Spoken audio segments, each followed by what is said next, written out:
Assalamualaikum sahabat muslim. Inilah kisah singkat, mengapa umat Nabi Isa terpecah menjadi 3 kelompok sampai sekarang. Iblis pernah mengatakan tentang Isa, sungguh dia itu seorang hamba yang terjaga, aku tidak bisa mengganggunya, dengannya aku akan menyesatkan banyak sekali manusia, aku akan menyebarkan berbagai hawa nafsu pada mereka akan kujadikan banyak sekali kelompok. Mereka akan menjadikan Isa dan ibunya sebagai dua Tuhan selain Allah.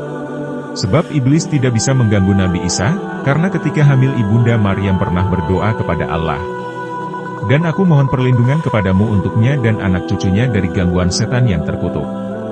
Sehingga Maryam dan anaknya Isa terhindar dari gangguan iblis dan setan yang dilaknat Allah. Dari Abu Hurairah Nabi Muhammad pernah bersabda, tak satu pun anak lahir melainkan setan pasti menyentuhnya saat ia dilahirkan, hingga ia menangis kencang karena sentuhan setan itu, kecuali Maryam dan anaknya. Dikala Isa menyeru kepada kaum Bani Israel dan lainnya, di antara mereka ada yang beriman dan ada juga yang kafir. Di antara yang beriman adalah seluruh penduduk Antakia, seperti disebutkan oleh sejumlah ahli sejarah dan tafsir, dan kaum Bani Israel yang kafir adalah mayoritas orang-orang Yahudi. Pada suatu ketika, orang-orang Yahudi berencana melakukan pembunuhan terhadap Nabi Isa.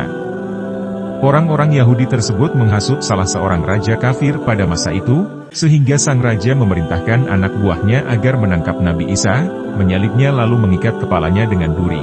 Sementara Allah melindungi Nabi Isa dengan cara menyerupakan sahabat Nabi Isa seperti dirinya. Saat penangkapan terjadi, Nabi Isa diangkat ke langit, dan yang disalib bukan Nabi Isa melainkan sahabat dan pengikut setia Nabi Isa. Allah berfirman dalam surah An-Nisa ayat 157-158, yang artinya, sesungguhnya mereka yang telah berselisih pendapat tentang pembunuhan Isa selalu dalam keraguan-raguan tentang yang dibunuh itu.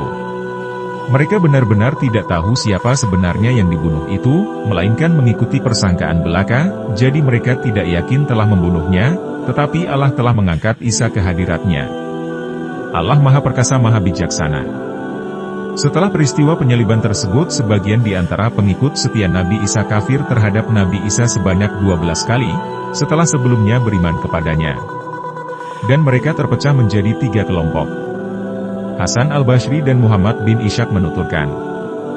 Kelompok pertama mengatakan Allah ada bersama kami, selama yang ia kehendaki, setelah itu ia naik ke langit. Mereka adalah kelompok Yakubiyah. Kelompok kedua mengatakan, anak Allah ada bersama kami selama yang ia kehendaki, setelah itu Allah mengangkatnya ke langit. Mereka adalah kelompok Nasturiyah. Kelompok ketiga mengatakan, hamba dan Rasul Allah ada di tengah-tengah kami selama yang ia kehendaki, setelah itu Allah mengangkatnya ke langit. Mereka ini adalah orang-orang Muslim, dua kelompok yang kafir bersatu membunuh kelompok Muslim. Sejak saat itu Islam lenyap, lalu Allah mengutus Nabi Muhammad.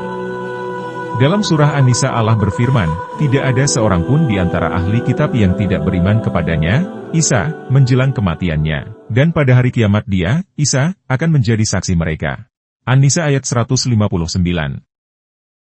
Pada akhir zaman Nabi Isa akan turun ke bumi sebelum kiamat terjadi. Saat itu Isa turun untuk memberitahukan kebenaran dan membunuh Dajjal yang menyesatkan umat manusia.